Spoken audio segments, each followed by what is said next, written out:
Welcome to Sex Ed with DB. I'm your host, DB. Let's get into it.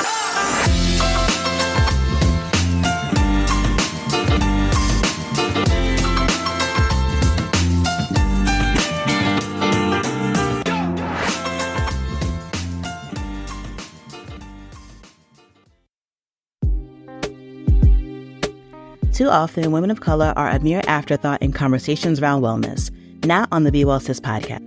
Hosted by me, Dr. Cassandra Dunbar, Be Well Sis is a wellness podcast where women with diverse expertise and experiences have open and honest conversations that aim to make wellness more inclusive and accessible. Tune in every Tuesday for actionable insights and resources to help you live more joyfully, authentically, and beautifully. We're available wherever you get your podcasts. Be Well Sis.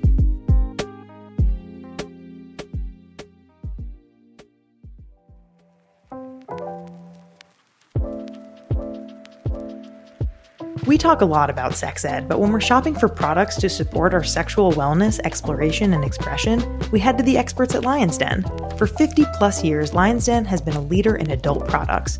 Whether you want to explore a new kink or add a little romance to your evening, Lion's Den has something for all. Each location is brightly lit and staffed with the very best experts in pleasure, passion, and romance, so you can feel comfortable and confident in your purchases.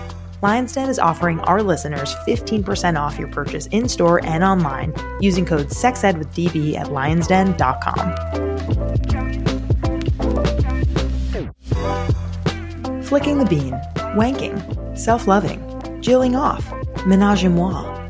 All of these are different and very creative ways to say masturbation. For 21 days, I conducted a masturbation experiment with one of my favorite vibes ever, the magic wand. In a nutshell, I wanted to answer one question. What is the impact of daily magic wand use on my health and wellness, as well as my sexual experience when compared to regular sexual activity and no sexual activity? The results surprised me more than I thought they would. Want to see the hypotheses and the results for yourself? Go to sexedwithdb.com/magicwandexperiment to learn more.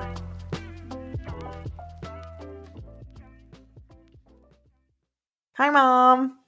Hi, Danielle. Welcome back to another episode and another season of the podcast. Thank you. I'm happy to be here. You've been on so many times at this point. I've lost count, truly. But today is a very special episode because you just came out with a brand spanking new book, a Dummies book. I did. I'm so excited. And I'm really glad that you're able to have me on today to talk about it a little bit, because I feel like I've been doing nothing but talking about it. And then I feel like I may be talking too much about it, but I kind of am looking for platforms to just tell people it's out there and let them decide on their own whether that's something they might be interested in reading. Well, you came to the right place, Toots. This is where we're going to talk about it. And for our audience members who somehow might not know you yet, I'm sure, audience, if you have heard this podcast long enough, we actually at this point have over 175 episodes of original content, which is wackadoodle. And you've been on many of them. But if you're a new listener, Mom, go ahead and introduce yourself to everyone listening. Okay. Well, I always like to say my most important job, of course, is being your mom and mom to our other boys. But basically, I am an OBGYN, and I've been practicing now upwards of, hate to say it, 30 years since my residency. Long time. And I have my own private practice in Northern California.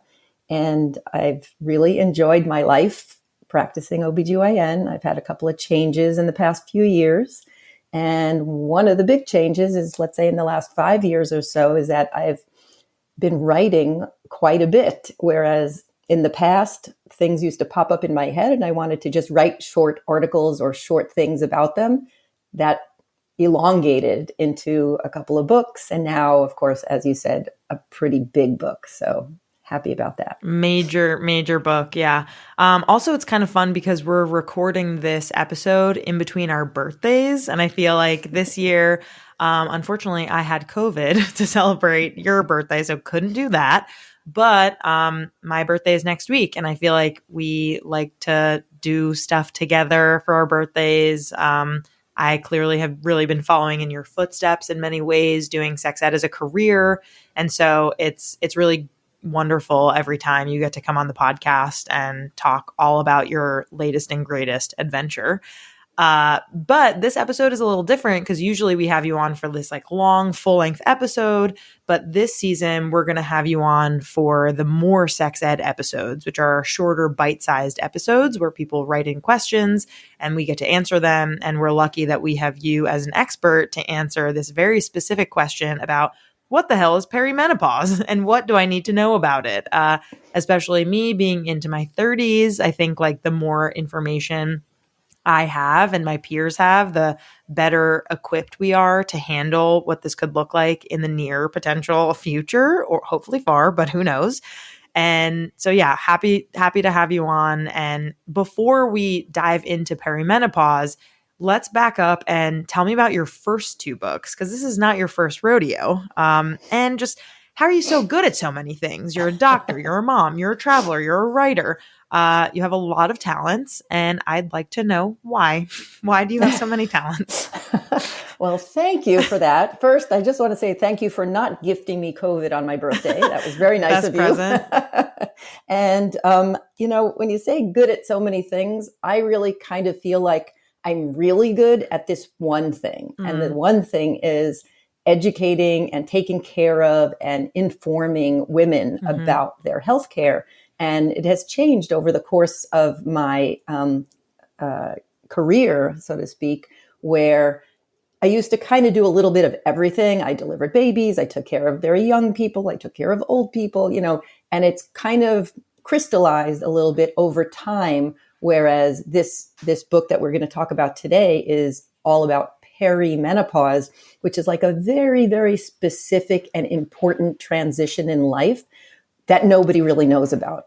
And I mean, the reason that I ended up writing it is because there isn't that much information out there about it. And I was approached to put something together so that there would be a lot of information about it.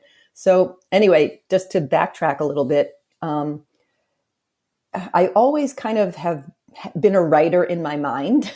Like, even though I was busy with school and being a mom and all that. Back and traveling. up. In high school, talk about your experience writing in high school, because that's really where you fell in love with it, right? Well, I initially thought I would be a writer. Like, I wanted to be a communications major. I wrote for the school newspaper. I wrote like in creative outlets, in like creative pamphlets and booklets that would come out during the year in high school. And I went to a communications high school. I went to Edward R. Murrow High School, which was for people who wanted to focus on communication arts. And I always really did love that. And then as my life kind of changed paths a couple of times and I went into the medical field, I never really lost that idea of putting my thoughts and my ideas into writing. And I don't know if this happens with a lot of other writers, but what ends up happening is I'll be driving in my car or watching a TV show or something, and something pops into my head that I feel like this needs to be written about. I need to write this. And like the way it comes out is that I end up writing some articles, and I've been really lucky to have outlets for that where people have published my articles online or in magazines or in brochures or all different places. But that's exactly how an idea originates. Like, something will happen at work. I had this amazing experience like delivering twins, and it really affected me. And I'm like, I've got to write about this. And other people would say to me, you really should write those experiences down. And half of me said, they're so dancing around in my head, it's hard to get it on paper or, of course, on a computer. The other half of me kind of said, who would believe this? Because the experiences I've had just as a general OBGYN over the years, some of them have been amazing and unbelievable. And I have definitely put those as well as the lesser exciting, let's say, adventures into the first two books that I wrote. And they were all about my experiences, about how I went from that high school person to college, to medical school, to becoming a physician, and the people that I've met and women I've taken care of, and how it's affected me in like kind of little vignettes. Those were the first two books. And I really didn't even shop them around very much, like to say, who would like to publish my book? I just said, I'm going to publish this myself. And I did 2 times on Amazon. And they're small books that have done fairly well, over the past few years. And when people read them, the one thing they always say to me is that I'm reading it and I feel like I hear you talking to me, because I have a very specific way of narrating a story, and it comes out through my writing, and I know that. And people have really enjoyed that. So over the years, I've just always felt like when something pops into my head, I've got to get it down. I put it in my phone, or I put it in my computer, and I just save it. And then I end up kind of, I know I've said this before to you, kind of just like vomiting it out. Yeah. Like it just comes out, and I have to like put that in, and yeah, it's been like, I've had like op-eds in the newspaper and different things like that. Just, I'm like, you want to hear my opinion? Here's my opinion. And it's fun, and it's really satisfying and enjoyable. And major accomplishment. I mean, there's so much work and effort that goes into it. It's so funny. Like, obviously we're alike in so many ways, but also I have gotten that feedback from people from my writing that like they feel like it's me talking. And I wonder if that's a style that I developed because of reading what you have written, or if it's just like our personalities. Like, I'm so curious if that's just like a way in which I learn from you about how to write and like how to connect with people through those kinds of words. But it's interesting. I don't know, but I see so many other qualities of mine, good and bad, in you that might mostly be good, another one. Mostly good, yes. Yeah, for sure. Yeah. I mean, I loved reading both of your first books. I think they're incredible and so funny and heartfelt and just really well written. We'll talk about where people can find them at the end. But let's get into your third book, which is arguably the biggest book, literally and metaphorically, that you have written, Perimenopause for Dummies. And I'm wondering, like, growing up, what has your relationship been like to the Dummies books? And did you ever think that you would be a Dummies author? Like, was that ever on your radar? Were you interested in doing that? Or tell me all about that. I've definitely been exposed to Dummies books before, because they have a book on everything. I mean, you want to know how do I walk down the street for dummies? Walking down the street for dummies, it's everything is out there. And like, I always kind of had a little bit of a mixed feeling about it, where if I was going to go to that book for information on something important, like my health care or something like that, I feel like I don't want to talk to somebody who thinks I'm dumb, but it's not really about that. It's about bringing the conversation to a point where everybody can understand what the information is. And I know that when I talk to people in my practice every day, you really have to have the skill of talking to somebody where they're at. So I could talk to people who come in here and, have PhDs and they have a lot of research experience and they want to talk to me on that level. And I certainly can. But for most people, if I'm trying to explain some medical things, I don't use a lot of medical jargon and things like that. I feel like you do have to go to the denominator of how can this patient best understand you and feel like you are talking to them somewhat on their same level. And that's the most effective way to treat people.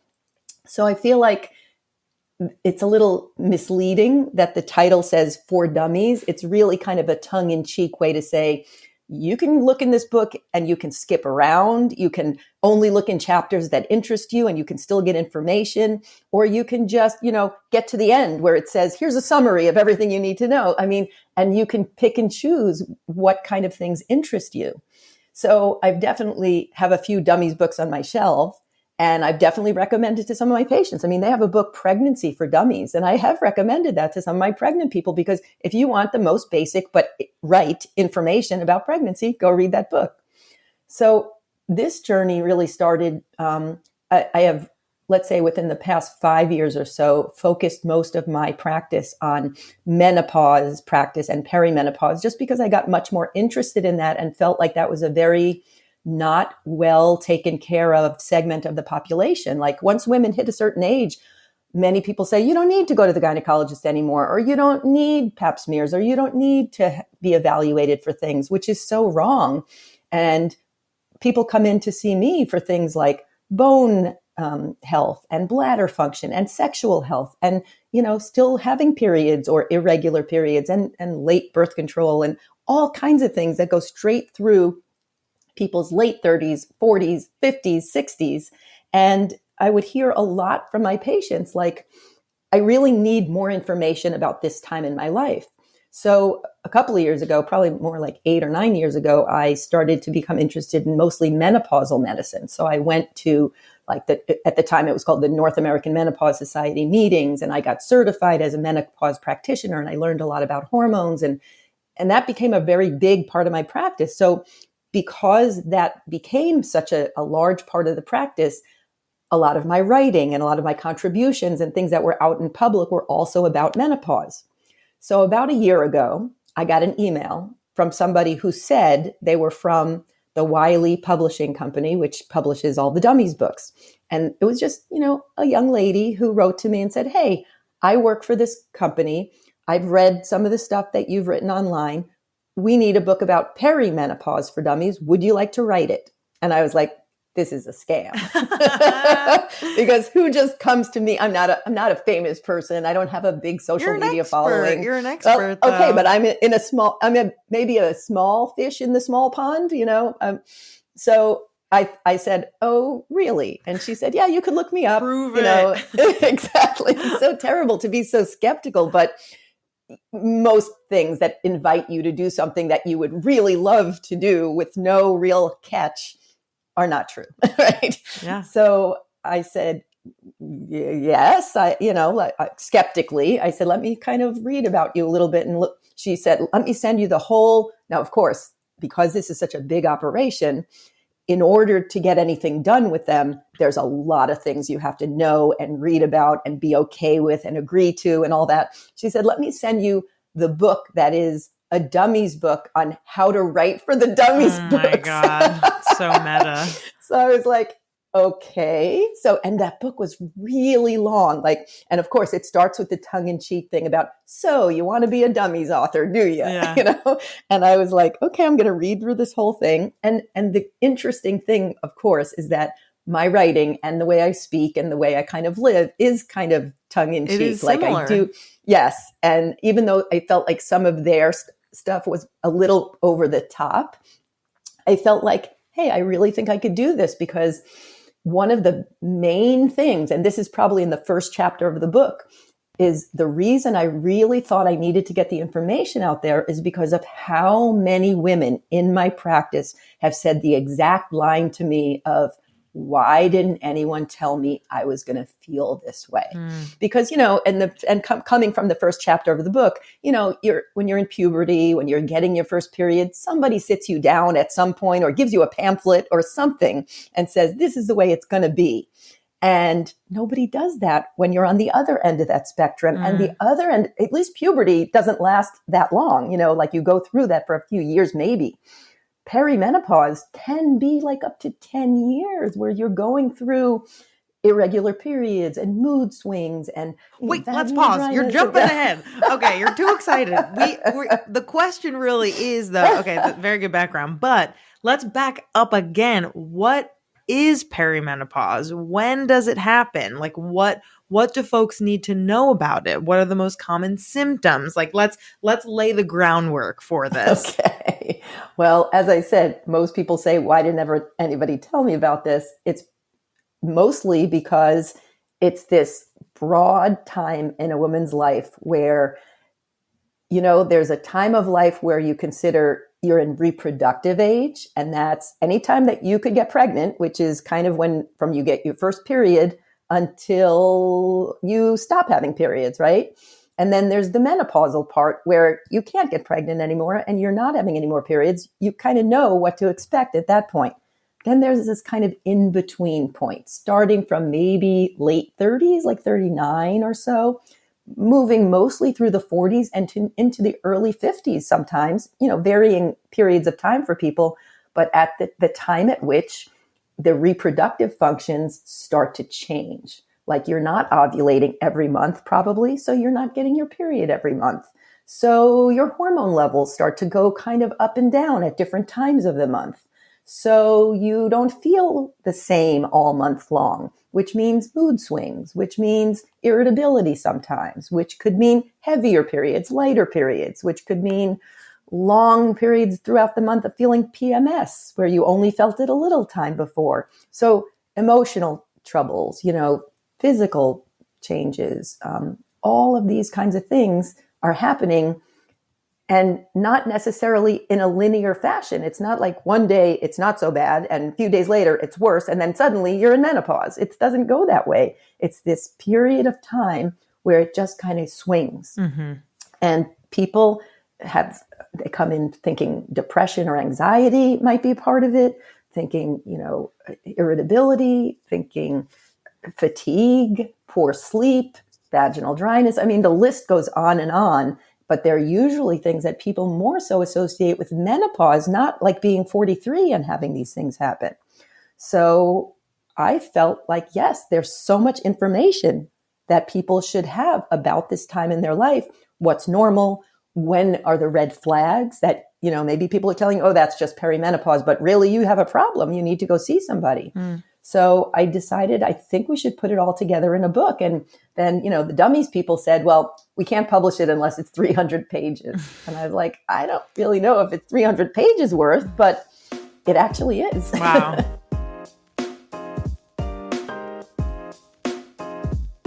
When you're traveling, you don't have access to your amazing sex goodie stash. So you start to pack your lube for sexy time in your toiletry bag. And when you open your bag back up, the lube you packed, of course, spills all over your toothbrush, makeup, and floss picks.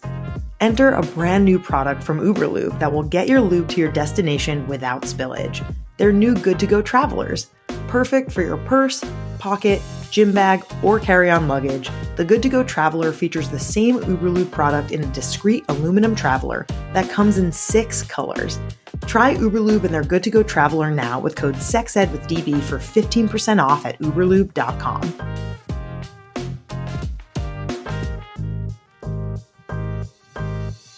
Abortion is healthcare. Abortion is a human right. People have always had abortions, and they will always have abortions. And these days, it doesn't require an office visit. Let's talk about medication abortion. It's safe and effective using 2 kinds of pills, mifepristone and misoprostol, or misoprostol only if mifepristone is unavailable. And it's available by mail in all 50 states, with hotlines and support resources too. Plan C is an amazing nonprofit information campaign that runs an online guide to pills and advocates for safe, legal, affordable, stigma-free abortion care for all. Will you join the movement with me? Visit plancpills.org to learn more.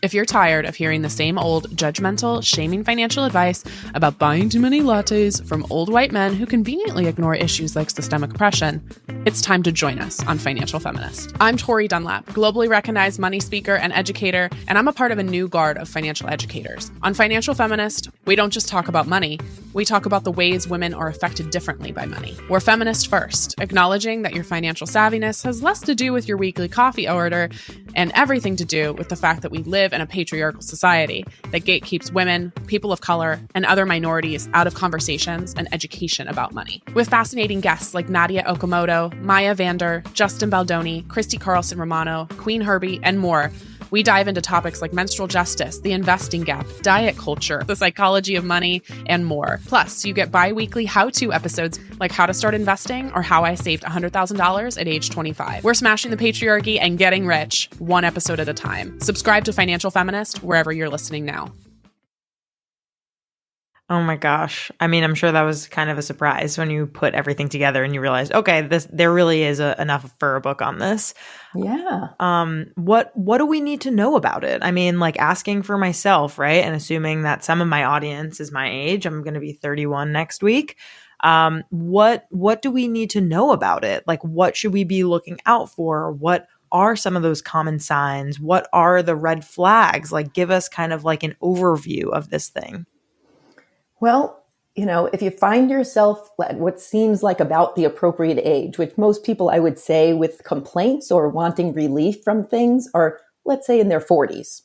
And I would say the first sign that people start to see may be some changes in their periods. Now, of course, this is, I can't say this happens for everybody because some people never had regular periods. But let's say if you were someone who could run your clock by your period, and you knew you got your period every 28 days, suddenly or over time, it's not coming when it's supposed to. And that happens pretty frequently.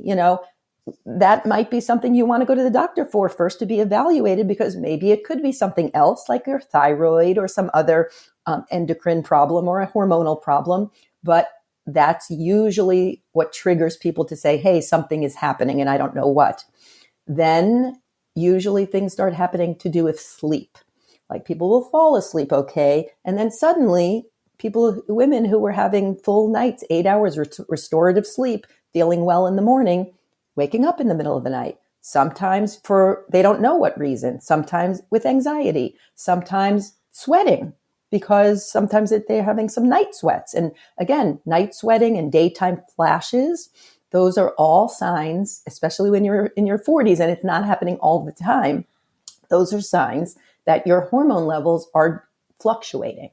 So sometimes you feel good, you're energetic, you're exercising, you're eating right, feel happy, everything is good.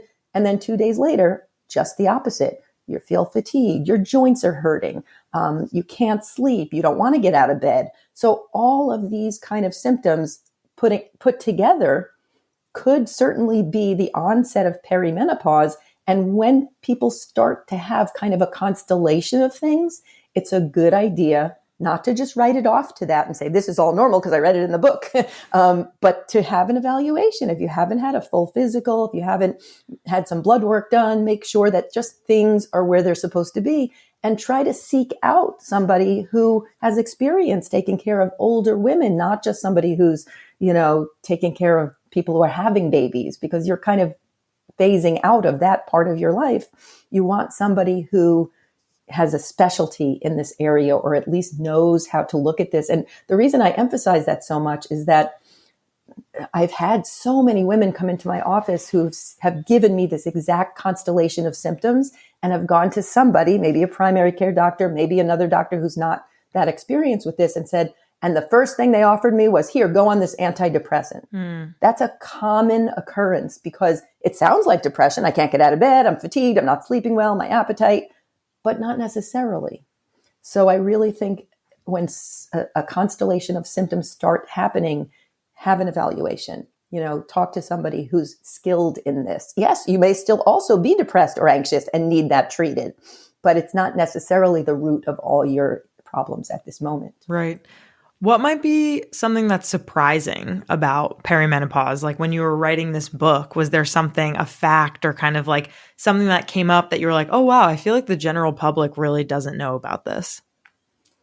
One of the most surprising things that I've seen both in the practice and also in talking to people is, and this has definitely happened at least several times in the past few years in my own practice, a woman maybe about 45, 46 will come in and go, I think I'm in menopause. I have not gotten my period in the last 3 months. And I feel kind of fatigued and maybe a little nauseous. Yes. Oh my God. But not only might they be pregnant, they don't even consider the possibility. Like, because they feel like I'm out of that routine. I don't need birth control. I don't need to protect myself. I'm too old for that. And no, the first thing you have to do with somebody who has suddenly had a change in her menstrual cycle is to do a pregnancy test. And I found a couple that were, few that were happily surprised, but more that were unhappily surprised by that fact, I mean, anybody that's getting a period, no matter how irregularly, still might be passing an egg once in a while. So wow, interesting. You don't want that egg to be a target. So you got to protect it. Even if you're in perimenopause, there's a possibility of getting pregnant is like the follow through there. Wow. True. Really interesting. What are some things that people can do to both prepare for perimenopause as well as like manage it when it's happening? Well, I definitely feel like I might sound like a broken record, but I am a big proponent of, especially as you age, making sure that your routine, your lifestyle management is really as good as it can be.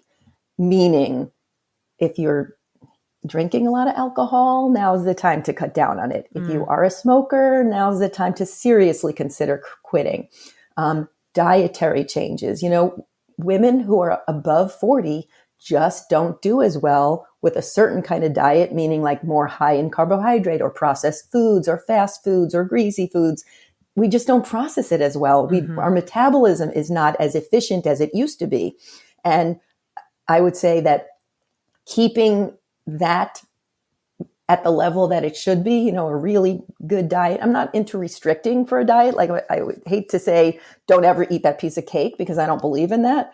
But to have the majority of your lifestyle be geared towards good exercise, good because you'll feel better and that will help with the symptoms. Exactly. And one of the main complaints that I hear in perimenopause is I'm doing exactly what I used to be doing. I eat salad. I am walking my dog every day, and I don't know why I'm gaining weight suddenly. And it's not suddenly you can't tolerate the food you used to eat. It is definitely that as you age, your metabolism slows down. So you can't eat and exercise at the same rate you did when you were 15 years younger and expect the same result.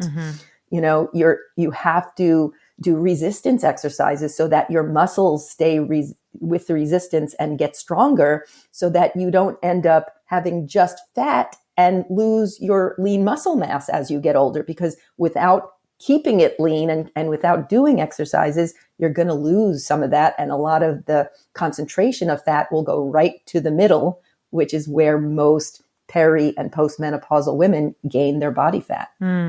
Interesting. Yeah. I mean, I feel like I was thinking about something along these lines today because I exercise 3 times a week consistently, and I feel really great about the food that I eat, mostly healthy, some junk that makes me happy, and I feel good about it.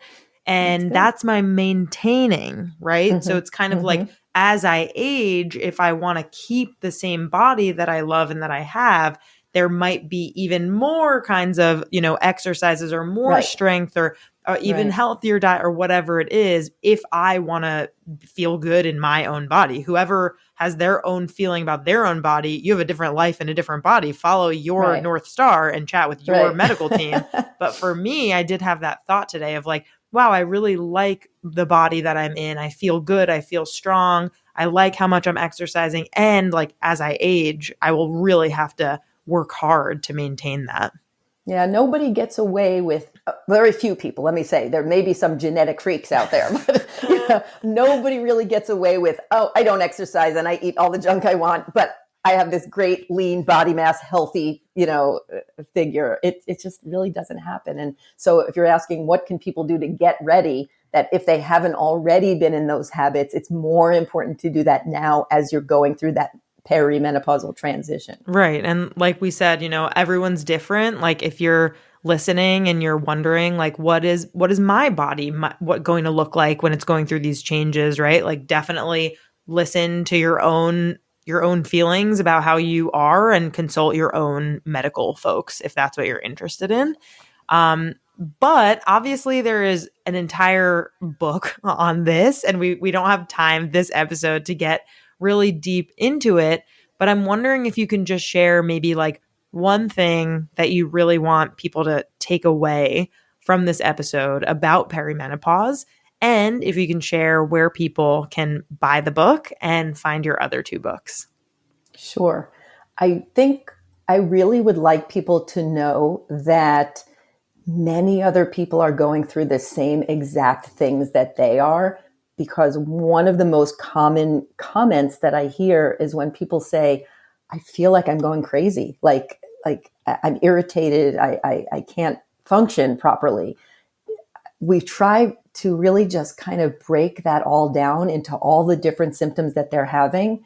And I really want to emphasize that this is kind of a normal experience for people. What they're going through is something that happens in this transition phase, and seeking out other people that are going through it, support system, a knowledgeable healthcare practitioner, people that can help you go through it. Because as I put into this book, there are so many ways to go through it and things that you can do to relieve the various symptoms, that it's not hopeless and you're not crazy and you're not doomed. And, it's just another life transition phase. And I really think people can look at it to kind of a doorway to freedom, where they don't have to worry about a lot of things they had to worry about when they were younger, but they want to feel good. So they have to kind of make that effort and know that it's possible, and that other people feel the same way.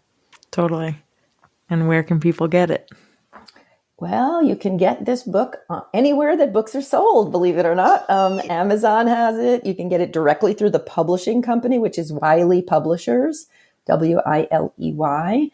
You could get it at Barnes and Noble and, any place that books are sold.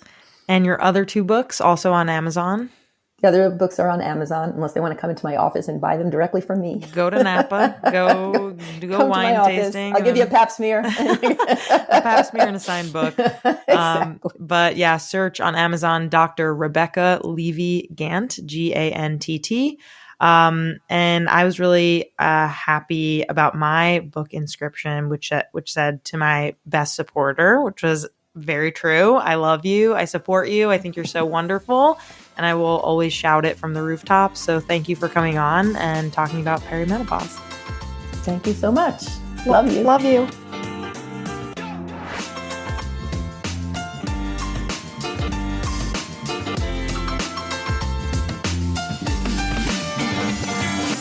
Our creator, host, and executive producer is me, Danielle Bezalel. Our producer and communications lead is Catherine Cohen. Our producer and communications coordinator is Sadie Leegee. Our marketing coordinator is Kate Fiala. Our music theme is by Hook Sounds. Thanks so much to our featured guests, partners, and listeners. Want to partner with us? Email us at sexedwithdb@gmail.com. For more sex ed content, follow us on Instagram at sexedwithdbpodcast and on TikTok at sexedwithdb. Want to rep us with some brand new Sex Ed with DB merch? Go to sexedwithdb.com/merch to check it out now. See you next time.